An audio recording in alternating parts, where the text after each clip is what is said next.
ಇಲ್ಲಿ ತನಕ ಸಾಕಷ್ಟು ಸಂಗತಿಗಳನ್ನು ಮಾತಾಡಿದ್ದೀವಿ. ಅದಕ್ಕೆ ಏನು ಅಂದರೆ ತಜ್ಞರು ಹೇಳ್ತಾ ಇದ್ರು, ಇದು ಒಂದು ದಿನಕ್ಕೆ ಒಂದು ಕಾಲಕ್ಕೆ ಮುಗಿಯುವಂಥದ್ದಲ್ಲ, ಇದನ್ನೇನಾದರೂ ದಿನಗಟ್ಟಲೆ ಮಾತಾಡಬೇಕು ಅಂತ.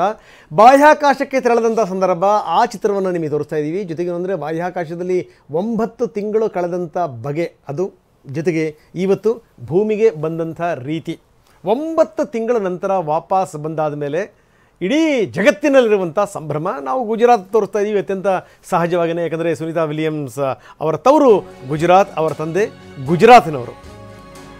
ಎಲಾನ್ ಮಸ್ಕ್ಗೆ ಡೊನಾಲ್ಡ್ ಟ್ರಂಪ್ ಅಭಿನಂದನೆ ಸಲ್ಲಿಸಿದ್ದಾರೆ ಅತ್ಯಂತ ಸಹಜವಾಗಿ. ಯಾಕಂದರೆ ಚುನಾವಣೆಯಿಂದ ಹಿಡಿದು ಇಲ್ಲಿ ತನಕ ಅವರು ನಿಂತಿರುವಂಥ ಬಗೆ ಇದೆಯಲ್ಲ, ಭಾಳ ಅದ್ಭುತ. ಜೊತೆಗೇನು ಅಂದರೆ ಒಂದು ಸಂಸ್ಥೆ ಪರ್ಯಾಯವಾಗಿ ಎಷ್ಟರ ಮಟ್ಟಿಗೆ ಸದೃಢವಾಗಿ ಬೆಳೆಯಬಲ್ಲದು ಅನ್ನಲಿಕ್ಕೆ ಬೆಸ್ಟ್ ಎಕ್ಸಾಂಪಲ್ ಎಲಾನ್ ಮಸ್ಕ್ಗೆ ಡೊನಾಲ್ಡ್ ಟ್ರಂಪ್ ಅಭಿನಂದನೆ. ಏನು ಸಾಮಾನ್ಯ ಸಂಗತಿನ ಉಪಗ್ರಹಗಳನ್ನು ಉಡಾಯಿಸುವಂಥದ್ದಾಗಿರ್ಬೋದು, ಅದನ್ನು ಸುರಕ್ಷಿತವಾಗಿ ವಾಪಸ್ ತರಿಸುವಂಥದ್ದಾಗಿರ್ಬೋದು, ಎಲ್ಲಿಂದ ಎಲ್ಲಿಗೆ ಹೋಗ್ಬಿಟ್ಟಿದೆ ಸರ್ ವಿಜ್ಞಾನ. ನಿಜಕ್ಕೂ ಭಾಳ ಆಶ್ಚರ್ಯ ಅನಿಸುತ್ತೆ ಗುರುಪ್ರಸಾದ್. ಜೊತೆಗೆ ನಾನು ಒಂದು ಸಂಗತಿನ ಇಲ್ಲಿ ಕೇಳಲೇಬೇಕು, ಏನು ಅಂತಂದರೆ ನಾವು ಸ್ಕೈ ಇಸ್ ದ ಲಿಮಿಟ್ ಅನ್ನುವಂಥ ಮಾತನ್ನು ಹೇಳ್ತೀವಿ. ಜೊತೆಗೇನು ಅಂದರೆ ಈ ಬಾಹ್ಯಾಕಾಶ, ಅಲ್ಲಾಗುವಂಥ ಪವಾಡಗಳು, ಅದನ್ನೆಲ್ಲ ನೋಡಿದಾಗ ನಾವೊಂದು ಕಣವೂ ಅಲ್ಲ ನಾವು, ಅದೊಂದು. ಜೊತೆಗೆ ಇನ್ನೊಂದು ನಾವು ಅಗಾಧತೆಯನ್ನು ನಾವು ಕಾಣುವಂಥದ್ದು ಸಮುದ್ರದಲ್ಲಿ. ನೋಡಿ ಸರ್, ಭೂಮಿ ಮೇಲೆ ನಾವು ಇಲ್ಲಿಂದ ನಿಂತ್ಕೊಂಡು ಸಾಹಸ ಮಾಡೋದು, ಅದು ಆಕಾಶದ ಕಡೆಗೆ, ಅಲ್ಲಿಂದ ವಾಪಸ್ ಬರುವಂಥದ್ದು ಮತ್ತೆ ತಿರ್ಗಾ ನಾವೊಂದು ದೊಡ್ಡ ಅಗಾಧತೆ ಅಂತ ಹೇಳ್ತೀವಲ್ಲ ಸಮುದ್ರ, ಅಲ್ಲಿಗೆ ಆ ಸಂಬಂಧಗಳು ಹೆಂಗಿದೆ ನೋಡಿ ಸರ್. ಖಂಡಿತ ಇದನ್ನು ನೋಡಿದಾಗ ಅಷ್ಟೇ. ಸಾಮಾನ್ಯವಾಗಿ ನಾವು ಈ ಬ್ರಹ್ಮಾಂಡದ ಬಗ್ಗೆ, ಯೂನಿವರ್ಸ್ ಬಗ್ಗೆ ಥಿಂಕ್ ಮಾಡಿದಾಗ ನೋಡಿ, ನಮಗನ್ಸೋದು ನಾವು ಇಲ್ಲಿದ್ದು ಇಲ್ಲಿ ಕಾಣೋದನ್ನೆಲ್ಲ ನೋಡಿ ನಮ್ಮ ಇಂದ್ರಿಯ ಗ್ರಾಹ್ಯವಾದದ್ದು ಏನಿರುತ್ತೋ ಅದನ್ನು ಕಂಡು ಬೆರಗಾಗ್ತಾ ಇದ್ದೀವಿ ಅಷ್ಟೇ. ಇದು ನಮಗೋಸ್ಕರ ಇರೋಂತಹ ಒಂದು ಬ್ರಹ್ಮಾಂಡ ಅಲ್ಲ ಅಂತ ಅನಿಸುತ್ತೆ. ಯಾಕಂದರೆ ನಾವು ಬೆರಗಾಗ್ತಾ ಇದ್ದೀವಿ ಇದನ್ನು ನೋಡಿ. ಇದು ಈ ರೀತಿ. ಯಾಕಂದರೆ ನೋಡಿ, ನಮ್ಮ ಕಣ್ಣಿಗೆ ಇವತ್ತು ಬೆಳಕು ಕಾಣಿಸುತ್ತೆ, ಎಕ್ಸ್ರೇ ಕಾಣಿಸಲ್ಲ, ಗಾಮಾ ರೇಸ್ ಕಾಣಿಸಲ್ಲ, ಅಲ್ಟ್ರಾವೈಲೆಟ್ ರೇಸ್ ಕಾಣಿಸಲ್ಲ, ಅತಿ ನೇರಳೆ ಕಿರಣಗಳು. ಇವೆಲ್ಲ ಬ್ರಹ್ಮಾಂಡದ ಬಗ್ಗೆ ತಿಳ್ಕೋಬೇಕು ಅಂದರೆ ಇವನ್ನೆಲ್ಲ ನೀವು ಅಭ್ಯಸಿಸಬೇಕು. ಹಾಗಾಗಿ ಉಪಗ್ರಹಗಳನ್ನು ಕಳಿಸಿ ಇದು ಮಾಡ್ತಾಯಿದ್ದೀವಿ. ಅದೇ ರೀತಿ ಸಮುದ್ರ, ತಾವು ಹೇಳ್ದಂಗೆ ಹೋಗೋದು ಅಂತರಿಕ್ಷಕ್ಕೆ, ವಾಪಸ್ ಬಂದು ಇಳಿಯೋದು ಸಾಗರದ ಮೇಲೆ, ನೆಲದ ಮೇಲೂ ಇಳಿಬೋದು. ಇವಾಗ ಸ್ಟಾರ್ ಲೈನರ್ ನೌಕೆ ಇತ್ತಲ್ಲ, ಅದು ಬಂದು ನೆಲದ ಮೇಲೆ ಇಳಿದಿದ್ದು. ವಿಪರ್ಯಾಸ ಅಂದರೆ ಸುನೀತಾ ವಿಲಿಯಮ್ಸ್ ಅವ್ರನ್ನ, ಬುಚ್ ವಿಲ್ಮರ್ ಅವ್ರನ್ನ ವಾಪಸ್ ಕರೆಸ್ಕೊಳ್ಳೋಕ್ಕೆ ಅದರಲ್ಲಿ ನಾಸಾದವರಿಗೆ ಧೈರ್ಯ ಇರಲಿಲ್ಲ. ಯಾಕಂದರೆ ಅದರಲ್ಲಿ ಬಂದಂತಹ ತಾಂತ್ರಿಕ ತೊಂದರೆಗಳು. ಆದರೆ ಅದನ್ನು ಯಾವುದೇ ಗಗನಯಾತ್ರಿಗಳಿಲ್ಲದೆ ಇಳಿಸಿದಾಗ ಏನೂ ತೊಂದರೆ ಇಲ್ಲದೆ ಇಳಿತದೆ. ಹೀಗಾಗಿ ಇದು ಕಾಷನ್ ಅಂತ ಹೇಳ್ತೀವಿ, ಮುಂಜಾಗರೂಕತೆ ತಗೊಂಡ್ರು. ಹಾಗಾಗಿ ಸುನೀತಾ ವಿಲಿಯಮ್ಸ್ ಅವರು 285 ದಿನಗಳ ಕಾಲ ವಾಸಿಸಿ ಬಂದಿದ್ದಾರೆ. ಬಾಹ್ಯಾಕಾಶ ಅಥವಾ ಬಾಹ್ಯಾಕಾಶ ಅಂದರೆ ಔಟರ್ ಸ್ಪೇಸ್ ಅಂತ, ಅಂತರಿಕ್ಷ ಅನ್ನೋ ಪದನ ನಾನು ಸಾಮಾನ್ಯವಾಗಿ ಬಳಸ್ತೀನಿ.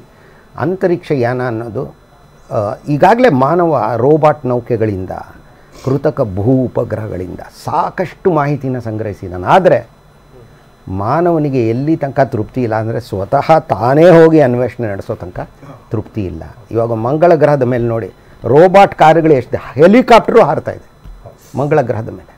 ಮಂಗಳ ಗ್ರಹದ ಮೇಲೆ ಹೆಲಿಕಾಪ್ಟರ್ ಹಾರಿದೆ, 72 ಸಲ ಹಾರಿದೆ. ಚಿಕ್ಕ ಡ್ರೋನ್ ಥರ ಹೆಲಿಕಾಪ್ಟ್ರು.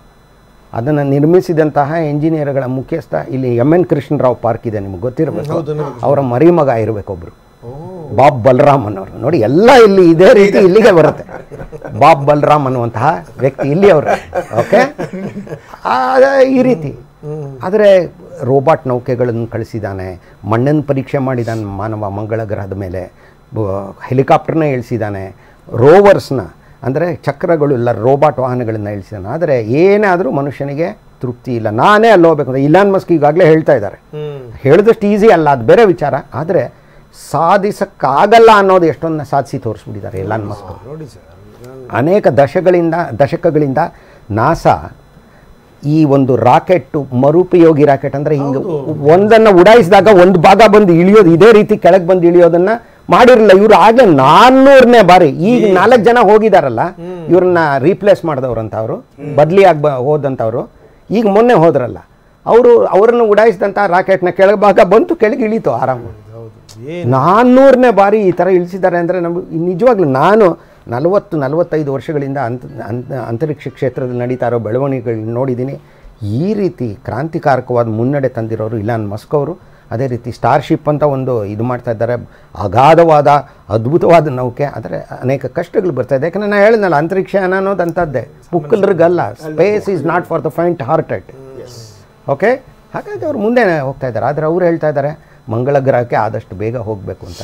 ಈಗಾಗಲೇ ಚಂದ್ರಯಾನನ ಚಂದ್ರನ ಮೇಲೆ ದಿಗ್ವಿಜಯ ಸಾಧಿಸಿದ ಮಾನವ. 7 ದಿವಸ ಸಾಕು ಅಲ್ಲಿ ಹೋಗಿ ವಾಪಸ್ ಬರೋದು. ನೀಲ್ ಆಮ್ಸ್ಟ್ರಾಂಗ್ 7 ದಿವಸ, 3 ದಿವಸ ಹೋಗೋಕ್ಕೆ, 3 ದಿವಸ ಬರೋಕ್ಕೆ, 1 ದಿವಸ ಅಲ್ಲಿ ನಿಂತ್ಕೊಳ್ಳಿ. ಆದರೆ ಮಂಗಳ ಗ್ರಹಕ್ಕೆ ಹೋಗೋಕ್ಕೆ ನೀವು 1100 ದಿವಸ ಬೇಕಾಗುತ್ತೆ, 3 ವರ್ಷಕ್ಕಿಂತ ಜಾಸ್ತಿ.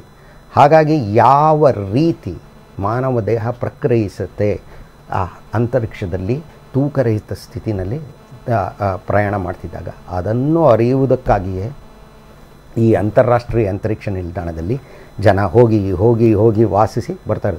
2000 ಇಸವಿಯಿಂದ ನಿರಂತರವಾಗಿ ಮಾನವರು ಅಲ್ಲಿ ವಾಸಿಸ್ತಾನೆ ಇದ್ದಾರೆ. ನಾನು ಸಾಮಾನ್ಯವಾಗಿ ಹೇಳ್ತಾ ಇರ್ತೀನಿ, ತೂಕರಹಿತ ಸ್ಥಿತಿಯಲ್ಲಿ ಎಲ್ಲರೂ ತೇಲಾಡ್ತಾ ಇರ್ತಾರೆ. ಬಹಳ ಹಿಂದೆ ಈಗಿನ ಪೀಳಿಗೆಗೆ ಗೊತ್ತಿದೆಯಲ್ವ, ಗೆಜ್ಜೆ ಪೂಜೆ ಅಂತ ಒಂದು ಚಲನಚಿತ್ರ ಬಂದಿತ್ತು, ಪುಟ್ಟಣ್ಣ ಕಣಗಾಲ್ ಅವ್ರದ್ದು. ಅದರಲ್ಲಿ ಒಂದು ಹಾಡಿದೆ, ಗಗನವು ಎಲ್ಲೋ ಭೂಮಿಯು ಎಲ್ಲೋ ಒಂದು ಅರಿಯೇನ. ಅದೇ ರೀತಿ ತೇಲಾಡ್ತಾ ಇರ್ಬೇಕು, ಯಾವುದು ಸೂರು ಯಾವ್ದು ನೆಲ ಅಂತ ಗೊತ್ತಾಗಲ್ಲ. ಅಲ್ಲಿ ಸುನೀತಾ ವಿಲಿಯಮ್ಸ್ ಅವರು ಒಂದ್ಸಲ ಕಳ್ಕೊಂಬಳಕ ನಿಂತ್ಕೊಂಡಿದ್ರು. You are upside down, okay okay I'll come back ಅಂತ ಹೇಳ್ಬಿಟ್ಟು. ಹಾಗಾಗಿ ಗಗನವು ಎಲ್ಲೋ ಭೂಮಿಯ ಖಂಡಿತ ಅಲ್ಲಿ ಆ ರೀತಿ ತೇಲಾಡ್ತಾ ಇರ್ತಾರೆ. ಆದರೆ ಇಷ್ಟೆಲ್ಲ ತೇಲಾಡಿ ಕಷ್ಟಪಟ್ಟು ಸರ್ಕಸ್ ಮಾಡೋದು ಯಾಕೆ? ಇವತ್ತಲ್ಲ ನಾಳೆ ಈ ಥರ ಲೋಕಗಳನ್ನು ಅನ್ವೇಷಿಸಬೇಕೆಂಬ ಹಂಬಲ ಹುಟ್ಟಿನಿಂದಲೇ ಮಾನವನಿಗೆ ಬಂದಿದೆ. ಹೀಗಾಗಿ ಅಂತರಿಕ್ಷಯಾನ ಅನ್ನೋದು ಬಟ್ ಆ ಕುತೂಹಲನ ಉದ್ದೀಪನಗೊಳಿಸುವಂಥ ಕೆಲಸಗಳಾಗಬೇಕು, ಖಂಡಿತ ಆಗ್ತಾ ಇದೆ, ಆಗಬೇಕು. ಹಿಂದೆ ಒಬ್ಬರು ಪರ್ವತಾರೋಹಿ ಅವ್ರನ್ನ ಕೇಳಿದ್ರು, ಎವರೆಸ್ಟ್ನ ನೀವು ಯಾಕೆ ಹತ್ತೀರಾ ಅಂತ. ಅದಿದೆ, ಅದಕ್ಕೋಸ್ಕರ ಹತ್ತೀವಿ ಅಷ್ಟೇ. ಕ್ಯಾಪ್ಟನ್ ಮ್ಯಾಲರಿ ಅಂತ ಕ್ಯಾಪ್ಟನ್. ಹಾಗಾಗಿ ನೀವು ಹೇಳಿದಾಗ ನನಗೆ ಎಡ್ಮಂಡ್ ಹಿಲ್ಲರಿ ನೆನಪಾದ. ಹೌದು, ಫುಲ್ ಎಲ್ಲ ಮಲ್ಟಿಪಲ್ ಫ್ರಾಕ್ಚರ್ಸ್ ಆಗಿ ಬಿದ್ದಾಗ ದೊಡ್ಡ ಫೋಟೋ ಹಾಕೊಂಡು ಇವತ್ತೆಲ್ಲ ನಾಳೆ ನಿನ್ನ ತಲೆ ಮೇಲೆ ಕುತ್ಕೋತೀನಿ ನಾನು, ಇವತ್ತೆಲ್ಲ ನಾಳೆ ನಿನ್ನ ತಲೆ ಮೇಲೆ ನಿಂತ್ಕೋತೀನಿ ಎಂದು ಕೊನೆಗೆ ಒಂದ್ಸರಿ ನಿಂತೇ ಬಿಟ್ರು. ಅದೇ ರೀತಿ ಚಂದ್ರನ ಮೇಲೆ ಹೋಗೋದು ಈಸಿನಾ? ಅದರ ಬಗ್ಗೆನೇ ಗಂಟೆಗಟ್ಟಲೆ ಮಾತಾಡ್ಬೋದು. ಎನಿವೆ, ಇವತ್ತು ಈ ವಿಚಾರಗಳ ಬಗ್ಗೆ ತುಂಬ ಮಾತಾಡಿದ್ದೀವಿ. ಇದು ಒಂದು ಎನ್ಲೈಟನಿಂಗ್ ಅಂತ ಹೇಳ್ಬೋದು. ಖಂಡಿತ ಅಂತರಿಕ್ಷಯಾನದ ಬಗ್ಗೆ ಅಂತರಿಕ್ಷಯಾನ ಮಾನವನ ಒಂದು ಅಪ್ರತಿಮ ಸಾಹಸ. ಇದು ಮುಂದುವರಿಯುತ್ತೆ. ಇವತ್ತಲ್ಲ ನಾಳೆ ಈ ಥರ ಲೋಕಗಳನ್ನು ಮಾನವ ಅನ್ವೇಷಿಸ್ತಾನೆ ಅಂತ ನಾನು ಹೇಳ್ತೀನಿ. ಇದ್ರ ಬಗ್ಗೆ ನೆಕ್ಸ್ಟ್ ಸೀರೀಸ್ ಮಾಡೋಣ ಸರ್ ನಾವು. ಖಂಡಿತ. Thank you very much. ತಮ್ಮ ನಮಸ್ಕಾರ. ಬಹಳ ಸಂತೋಷ, ಬಹಳ ಚೆನ್ನಾಗಿ ಕಾರ್ಯಕ್ರಮ ನಡೆಸ್ಕೊಡ್ತಾ ಇದ್ದೀರಾ. ಸಂತೋಷ. Thank you very much. ಇನ್ನಷ್ಟು ಮಾತಾಡೋಣ, ತಜ್ಞರು ನಮ್ಮ ಜೊತೆಗಿದ್ದಾರೆ. ಹೋಗೋದ್ರಿಂದ ಹಿಡಿದು ವಾಪಸ್ ಬರೋ ತನಕ ಬರೋದೇ ಗ್ಯಾರಂಟಿ ಇಲ್ಲ. ಅಂದರೆ ನೋಡಿ, ಜೀವ ಇದ್ದರೆ ಜೀವನ ಬೇಕಾದ ಸಾಧಿಸ್ಬೋದು, ಆದರೆ ಜೀವ ಉಳಿಯುತ್ತೋ ಇಲ್ವೋ ಅನ್ನುವಂಥದ್ದು ಗೊತ್ತಿರಲ್ಲ. ನೋಡಿ, ಈ ಕೇವಲ ಏನು ಅಂದರೆ ಅಂತರಿಕ್ಷಯಾನದ ಬಗ್ಗೆ ನಾವು ಮಾತಾಡ್ತಾ ಇದ್ದೀವಿ. ಇಂಥ ಹಲವಾರು ಸ್ಥಿತಿಗತಿಗಳು ಬಂದ್ಬಿಡ್ತವೆ ಜೀವನದಲ್ಲಿ. ಏನು ಅಂದರೆ, ನಾವು ಈ ಬೇರೆ ಬೇರೆ ದೇಶಗಳಿಗೆ ಸ್ಪೈಗಳನ್ನು ಕಳಿಸ್ತೀವಲ್ಲ, ಅದರದ್ದೊಂದು ಭಾಳ ಅದ್ಭುತವಾದಂಥ ಒಂದು ಕಥೆ ಇದೆ ಸರ್. ಏನು ಅಂದರೆ, ನಿಮ್ಮೆಲ್ಲ ದಾಖಲೆಗಳನ್ನು ನಾಶ ಮಾಡಿಬಿಡೋದು ಫಸ್ಟು. ನೀವು ಯಾವುದೇ ಕಾರಣಕ್ಕೂ ನೀವು ಭಾರತೀಯ ಅಲ್ಲ ಅಂತ ನಿಮ್ಮ ತಂದೆ ತಾಯಿ ಹೆಸರಿಂದ ಹಿಡಿದು ಎಲ್ಲವೂ ನಿಮ್ಮೆಲ್ಲ ಡಾಕ್ಯುಮೆಂಟ್ ನಾಶ ಮಾಡಿ ಆಮೇಲೆ ಕಳಿಸೋದು. ಅದೆಂಥ ಸ್ಥಿತಿ ಇರಬೇಕು. ವಾಪಸ್ ತನ್ನನ್ನು ತಾನು ದೃಢೀಕರಿಸ್ಕೋಬೇಕು ಅಂದ್ರೂ ಕೂಡ ಅವನಿಗೆ ಸಾಧ್ಯ ಇಲ್ಲ ಅಂಥದ್ದು. ಇಂಥ ಹಲವಾರು ಸಂಗತಿಗಳು ಬರ್ತವೆ. ಜೊತೆಗೆ ಅಂದರೆ ಇದಂತೂ ಬಿಡಿ, ಇದಂತೂ ದೊಡ್ಡ ಸಾಹಸ. ಜೊತೆಗೆ ನನಗೆ ಭಾಳ ಆಶ್ಚರ್ಯ ಆಗುವಂಥದ್ದು, ನಾವು ಮಾತಾಡ್ತಾ ಇದ್ವಿ, ಈ ವಾಪಸ್ ಕರ್ಕೊಂಬರುವಂಥ ಪ್ರಕ್ರಿಯೆ ಇದೆಯಲ್ಲ, ತುಂಬ ಟಫ್ ಪ್ರಕ್ರಿಯೆ. ಅದು ತುಂಬ ರಿಸ್ಕಿ. ಜೊತೆಗೆ ಏನಂದ್ರೆ, ಒಬ್ಬೊಬ್ಬರು ಒಂದೊಂದು ರೀತಿಯಲ್ಲಿ ಕೆಳಗಡೆ ಇಳಿಸ್ತಾರೆ ಅಂತ. ರಸ್ತೆ ಮೇಲೆ ಇಳಿದಿದ್ದೂ ಕೂಡ, ಅಂದ್ರೆ ಭೂಮಿ ಮೇಲೆ ಇಳಿದಿದ್ದೂ ಕೂಡ ನಾವು ಹೇಳಿದ್ವಿ. ಜೊತೆಗೆ ಏನಂದ್ರೆ, ಈಗ ಸಾಮಾನ್ಯವಾಗಿ ಈ ರಷ್ಯಾ ಬಳಸುವಂಥದ್ದು, ಈ ಕೆಳಗಡೆ ಗಿದಕ್ಕಿದಂಗೆ ಬಲೂನ್ ತರ ಉಪ್ಕೊಳ್ತವೆ, ಅದ್ರ ಮೇಲೆ ಅದು ಲ್ಯಾಂಡ್ ಆಗುವಂಥದ್ದು, ಆ ಥರದ್ದು. ಇದು ನೀರಲ್ಲಿ ಹೇಗೆ ಸರ್? ಅದು ಒಂದೊಂದು ಮಾಡ್ಯೂಲ್ಗೆ ಒಂದೊಂದು ಸಂಶೋಧನೆ ಮಾಡಿರ್ತಾರೆ. ಅಂದರೆ ಒಂದೊಂದು ದೇಶದವರು ಒಬ್ಬೊಬ್ಬ ಒಂದು ವಿಜ್ಞಾನಿಗೆ ಒಂದೇ ಆದಂಥ ಕೆಲವು ಐಡಿಯಾಸ್ ಇರುತ್ತೆ. ಈಗ ಮುಂದೆ ಇನ್ನೊಂದು 10-15 ವರ್ಷದಲ್ಲಿ ನಮ್ಮ ಭಾರತ ಕೂಡ ಅದ್ರ ಮುಂದೆ ಹೋಗುತ್ತೆ ಅಂತಂದರೆ, ಭಾರತದ ವಿಜ್ಞಾನಿಗಳಿಗೆ ಅವ್ರದ್ದೇ ಆದಂಥ ಕೆಲವು ಐಡಿಯಾಗಳು ಬರುತ್ತೆ. ಈ ಥರ ಮಾಡಿದ್ರೆ ನಾವು ಸೇಫಾಗಿ ಲ್ಯಾಂಡ್ ಮಾಡಬಹುದು. ಈಗ ಅದ್ರದ್ದು ರಿಸರ್ಚ್ ಎಲ್ಲಿದೆ? ಇವಾಗ ರಷ್ಯಾದವ್ರು ಮಾಡಿದ್ದಾರೆ, ಚೈನಾದವ್ರು ಮಾಡಿದ್ದಾರೆ, ಅಮೆರಿಕಾದವ್ರು ಮಾಡಿದ್ದಾರೆ, ಇಂಡಿಯಾದವ್ರು ಮಾಡ್ತಾ ಇದ್ದಾರೆ. ಸೊ ಇದು ಎಲ್ಲನೂ ಈಗ ಕೊಲಾಬ್ರೇಟಿವ್ ಆಗಿ ನಡೆಯುತ್ತೆ. ಅವ್ರವ್ರು ನೋಟ್ಸ್ ಎಕ್ಸ್ಚೇಂಜ್. ಮುಂಚೆ ಎಲ್ಲ ಸೀಕ್ರೆಸಿನಲ್ಲಿ ನಡೀತಾ ಇತ್ತು, ನಾವು ತುಂಬ ಸೀಕ್ರೆಟಾಗಿ ಮಾಡ್ಕೋತೀವಿ. ಇವಾಗ ಸ್ಪೇಸ್ ಎಕ್ಸ್ ಎಲ್ಲ ಬಂದಮೇಲೆ ಪ್ರತಿ ವಾರ ಅವ್ರ ಇನ್ಸ್ಟಾಗ್ರಾಮ್ ಪೇಜಲ್ಲಿ ಏನೋ ಒಂದು ಅಪ್ಡೇಟ್ ಇದ್ದೇ ಇರುತ್ತೆ. ನಾವೇನು ಮಾಡ್ತಾ ಇದ್ದೀವಿ, ನಮ್ದು ಏನು ರಿಸರ್ಚ್ ನಡೀತಾ ಇದೆ, ನಮ್ಮ ಸ್ಪೇಸ್ ರಾಕೆಟ್ ಹೇಗೆ ವಾಪಸ್ ಬಂದಿದೆ. ಮುಂಚೆ ಇದನ್ನೆಲ್ಲ ಯಾರೂ ಹಂಚ್ಕೋತಾ ಇರಲಿಲ್ಲ. ಭಾರತದ್ದೇನೆ ನೀವು ಕ್ರಯೋಜನಿಕ್ ಇಂಜಿನ್ ಬಗ್ಗೆ ನಾವು ಕೆಲವು ಚಿತ್ರಗಳಲ್ಲಿ ಇವಾಗೆಲ್ಲ ನೋಡಿದೀವಿ. ಈಗೆಲ್ಲ ಚಿತ್ರಗಳಲ್ಲಿ ನೋಡಿ ಕಲಿತಾ ಇದೀವಿ. ಮುಂಚೆ ಇವೆಲ್ಲ ಸೀಕ್ರೆಟ್ ಆಗಿ ನಡೀತಾ ಇತ್ತು, ಯಾರಿಗೂ ಇದನ್ನ ಬಿಟ್ಕೊಡ್ತಾ ಇರಲಿಲ್ಲ. ಇದಕ್ಕೆ ಪೂರಕವಾಗಿ ನಾನು ಒಂದು ಸಂಗತಿನ ನಿಮ್ ಗಮನಕ್ಕೆ ತರಬೇಕು. ಈ ಮಿಗ್ ವಿಮಾನ ಆರಂಭದಲ್ಲಿ ಬಂದಂತ ಸಂದರ್ಭದಲ್ಲಿ ಈ ಅಮೆರಿಕ ಮತ್ತು ಇಸ್ರೇಲ್ ತುಂಬ ಬಿಡ್ತವೆ ಈ ಹೇಗಿರ್ಬೋದು ಏನು ಅಂತ. ಯಾಕಂದರೆ ಪುಂಖಾನುಪುಂಖವಾಗಿ ಕಥೆಗಳು ಹಬ್ಬಿಡ್ತವೆ ಅದು ಹೆಂಗಿದೆ ಅಂತ. ಆವಾಗ ಇಬ್ಬರು ಸೇರ್ಕೊಂಡು ಜಂಟಿ ಆಪರೇಷನ್, ಅದು ಅಂದರೆ ಗೊತ್ತಾಗಬಾರ ಜಗತ್ತಿಗೆ ಆ ರೀತಿ ಮಾಡಿದ್ದು.